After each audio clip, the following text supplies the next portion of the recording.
Si Rheus ay patuloy na nagpasya na sumunod, nag-aalala para sa kaligtasan ni Lucius Antonines. Inyong kamahalan, hindi mo ito pwedeng gawin. Ikaw ang kagalang-galang na simbolo ng buong imperyo. Yumuko si Rheus sa emperador at may paggalang na sinabi, alam naming lahat na ikaw ay napakalakas at may tapang na kayang magpabagsak sa langit at lupa, ngunit hindi ko kayang hayaan kang umalis ng mag-isa. Pakiusap, unawain mo. Nagsimula nang mawalan ng pasensya si Lucius Antonines at sinabi kay Rheus, kaya't gumawa ka ng mabilis na desisyon bago ko mawala ang aking pasensya. Lumiko si Rheus sa lalaki na may pilak na buhok sa likuran niya at nagalit, naiintindihan ko ang sinasabi mo, kaya ano ang gusto mo ngayon? Sumunod ang lalaki na may pilak na buhok sa takdang script at sinabi, may ilan tayong mga gwardya sa Senado, marami sa kanila ay pribadong hin-hired ng mga senador. Kailangan lang namin silang ipasama sa pag-eskorta sa emperador, sabi niya na puno ng determinasyon. Nagpatuloy si Rheus sa pagtatanong sa hirap ng misyon sa pag-eskorta. Sinasabi mo bang hayaan mong ang ilang mga di pamilyar na gwardya ang gagawa nito? Akala mo ba ay madali ang pag-eskorta sa emperador? Hindi sumuko ang lalaki na may pilak na buhok at tumugon, oo, sa usaping labanan, hindi sila kasing husay ng mga royal guards, ngunit mas ligtas sila. Nagkaroon ng mainitang pagtatalo, sumagot si Rheus dahil hindi sila aking mga gwardya. Anong ibig mong sabihin? Tanong ng lalaki na may pilak na buhok. Mula sa mga gwardya ng Senado hanggang sa mga pribadong hinired ng mga senador, lahat sila ay may iba't ibang katapatan. Kahit na may isa sa kanila na magtaksil, mananatiling tapat ang iba sa emperador. Hindi ito tinanggap ni Rheus at sumagot, tama ka. Ngunit ang pag-escort sa emperador ay isang tradisyon at isang karangalan ng mga royal guards. Bago siya makapagtapos, inagaw ng lalaki na may pilak na buhok ang pagkakataon at nagtanong, sinasabi mo bang mas mahalaga ang tradisyon kaysa sa kaligtasan ng emperador?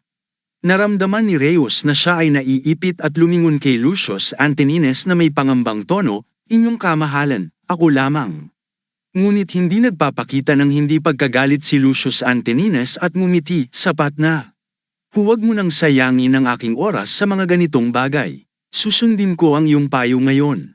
At, Kapitan Rheus, huwag masyadong mag-alala. Naiintindihan mo ang sitwasyon, di ba? Ngumiti si Lucius Antonines kay Rheus na tila humihingi ng tawad. Yumuko si Rheus nang may paggalang at sinabi, oo, inyong kamahalan. Lumakad si Lucius Antonines pasulong ngunit hindi nakalimutan na ipaalam kay Rheus, ang mga royal guards ay babalik sa Porma Sion at hihintayin ang aking mga utos. Sa isang malawak na ngiti sa kanyang mukha, tinawag ni Lucius Antonines ang lalaki na may pilak na buhok, bilisan mo, tawagan mo ang iyong mga tao. Tandaan ang nakaraan, si Rheus ay nag-uutos sa dalawang kasabwat. Pagkatapos, dalhin ang emperador sa nakaselyadong silid sa kahit anong paraan. Ang dalawang lalaki, isa na may pilak na buhok at isa na may kayumangging buhok, ay nagtanong ng sabay, bakit? Ipinaliwanag ni Rheus sa kanila na kung makakatakas ang emperador, tapos na ang lahat. Nagpatuloy ang lalaki na may kayumangging buhok, paano natin isasagawa ang plano? Lulunurin ba natin siya sa isang dead end at magdadala ng maraming peking gwardya?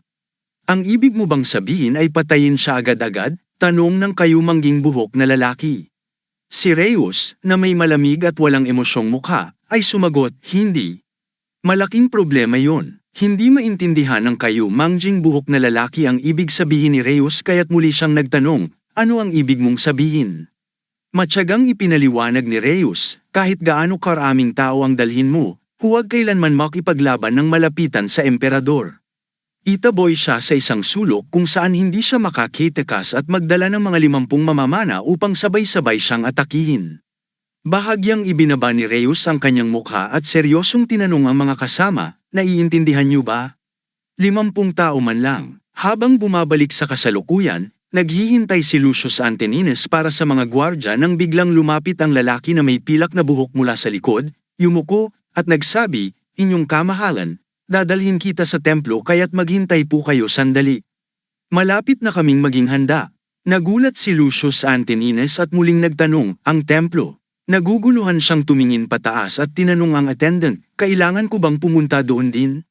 Hindi nagpakita ng emosyon ang lalaki na may pilak na buhok at seryosong tumugon, ang mga Diyos ang magpoprotekta sa inyo habang iniipon ko ang mga tropa, inyong kamahalan.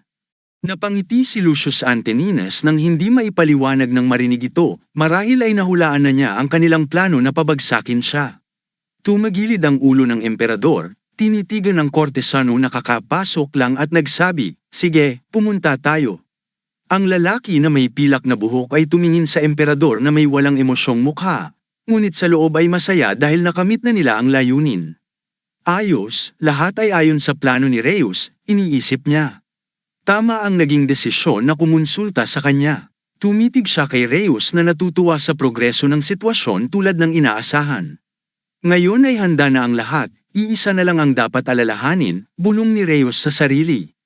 Habang si Lucius Antoninus ay naglalakad sa unahan, napapaligiran ng dalawang hilera ng mga sundalo, inisip ni Rheus, sigurado akong matutuklasan niya ito pagkatapos ng pag-uusap na ito. Nakarating ang lalaki na may pilak na buhok kay Lucius Antoninus sa dambana at doon sila tumigil. Habang pinagmamasdan ng emperador ang mga maselang inukit na estatwa, nagtanong siya sa katabi, may lugar bang tulad nito sa Senado? Perpekto, isip ni Lucius Antoninus na tila nasisiyahan sa kanyang nakikita. Ang lalaki na may pilak na buhok ay tumingin sa kanyang kamahalan at magalang na sumagot, "Salamat, inyong kamahalan." Ngunit sa loob-loob niya ay minumura si Lucius Antoninus, "Oo nga naman, perpektong lugar para mamatay ka, hindi ba, tarantado?" Biglang narinig ang sunod-sunod na mga yabag ng mga kabalyero, ang tunog ng kanilang mga paa na kumakalampag sa lupa ay umalingaw-ngaw sa buong dambana. Pumasok sila at pumila, na nakuha ang atensyon ni Lucius Antoninus. Paglingon niya, napansin niya ang pagbabago ng mga sundalo. Hindi tulad ng kanyang nakaraang ngiti, biglang nanlaki ang mga mata ni Lucius Antoninus sa gulat sa hindi inaasahang eksenang nagaganap sa lugar na iyon. Ang mga sundalo sa kaliwang bahagi ay binunot ang kanilang mga pana at itinutok ng direkta kay Lucius Antoninus. Sa kanang bahagi, ganoon din nakaumang ang mga pana sa emperador ng walang pag-aalinlangan. Ngayon, nakulong si Lucius Antoninus sa isang sitwasyong walang ligtas na daan pabalik o labanan. Tumingin siya sa paligid ng may takot at sinabi ng nagulat, "Ano ito? Hindi ko akalaing mag-escort sila sa akin, hindi ba?" Agad na hinarap siya ng lalaki na may pilak na buhok at itinuro siya ng direkta kay Lucius Antoninus. At sumigaw, "Kaaway ng Roma, ngayon ang araw na ikaw ay mamamatay." Ang iba pang mga kasamang attendant na kaalyado rin niya ay lumapit, galit na nakatingin sa emperador. Matapos ideklara ang kamatayan ni Lucius Antoninus, ang iba pang mga attendant ay sumama sa pulutong at sumigaw, "Nakalimutan mo na ba ang araw ng kahihiyan?" Ang iba naman ay nagmura sa emperador, "Lucius Antoninus, lumuhad ka at magmakaawa, maruming tirano." Sa harap ng kanilang mga insulto at panlalait, sinabi ni Lucius Antoninus, "Magmakaawa sa akin." Tumahimik siya sandali at nag-isip, saka biglang tumawa ng malakas sa mga pangyayari. Nagtawanan siya na animoy baliw, ipinakita ang lahat ng kanyang mga ngipin, at pati ang gilid ng kanyang bibig ay umabot hanggang sa kanyang tainga. Nagsimulang tumawa ng walang tigil si Lucius Antoninus, tila nababaliw na habang tinitingnan ang mga parasitong ito. Ang mga taong nagmumura kanina ay natakot at napuno ng pawis habang tahimik na nakatingin kay Lucius Antoninus na may mga mukha ng takot at pagkalito. Naalala ni Lucius Antoninus ang nakaraan, noong lumuhad si Rheus sa isang tuhod at nagbigay ng payo na sa sandaling yun, ay dapat siyang kumilos sa ganoong paraan. Tumagilid si Lucius Antoninus at tinanong si Rheus kung bakit niya ginawa ang ganito.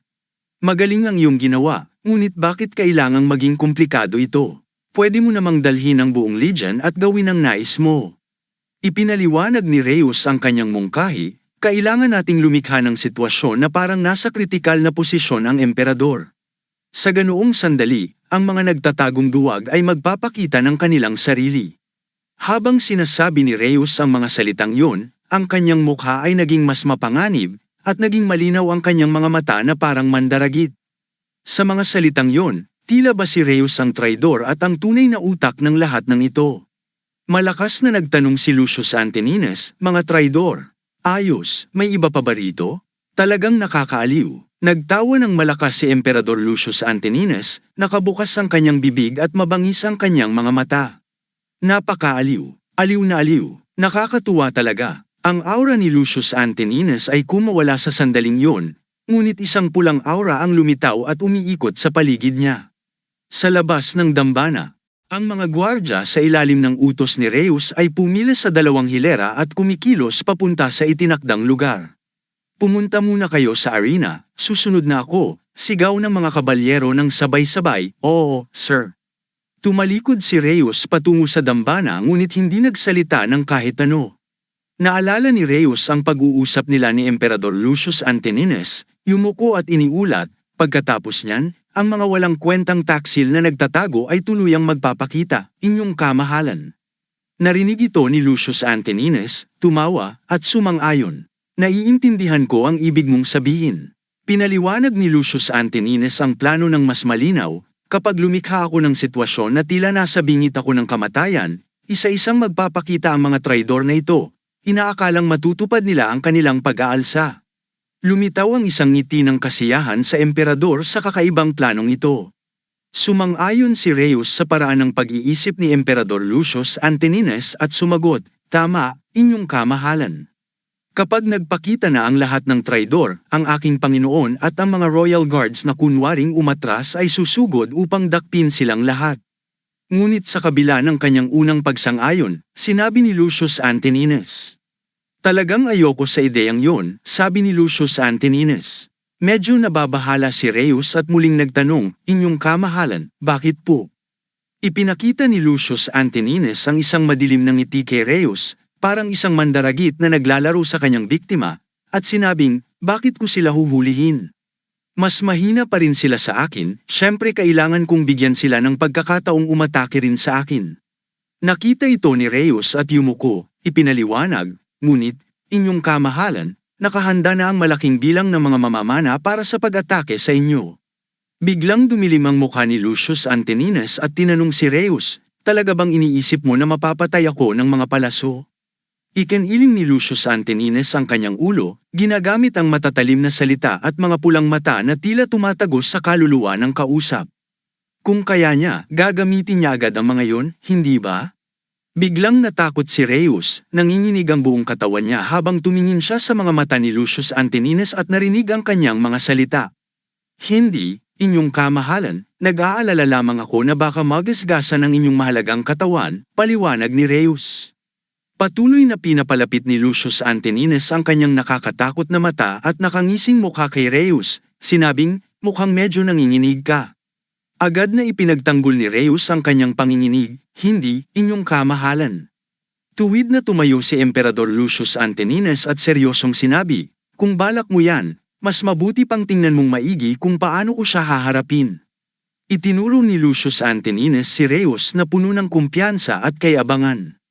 Bumalik sa realidad, tumingin si Reus sa altar at nagmuni-muni, ang lakas ng emperador ay lampas sa imahinasyon ng tao, ngunit ang katawan na yan ay laman at dugo pa rin.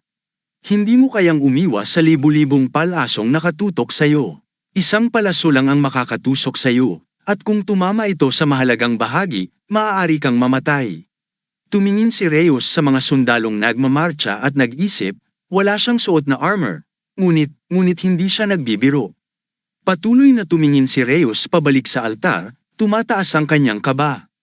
Ano bang eksaktong plano niya? Ang kanyang mga mata ay laging nakatutok sa dambana, kung saan si Lucius Antoninus ay napapalibutan ng mga kalaban sa lahat ng panig. Bumalik kay Lucius Antoninus, ang mga traidor ay galit na inaalipusta ang emperador, maaari ka pa bang ngumiti sa ganitong sitwasyon? Tunay kang isang baliw. Ininsulto nila ang desisyong gawing emperador si Lucius Antoninus, hindi namin pwedeng hayaan ang isang baliw na maging emperador. Ipinakita nila ang kanilang matinding galit sa harap ni Lucius Antoninus. Ang iba ay sumigaw at nagmura ng malakas, kaaway ng Roma, tanggapin ang parusang nararapat sa iyo. Kabaligtaran sa matinding kaguluhan, si Lucius Antoninus ay nakangising may kasamaan at sinabing, ayos, mabuting sinabi, aking kaaway.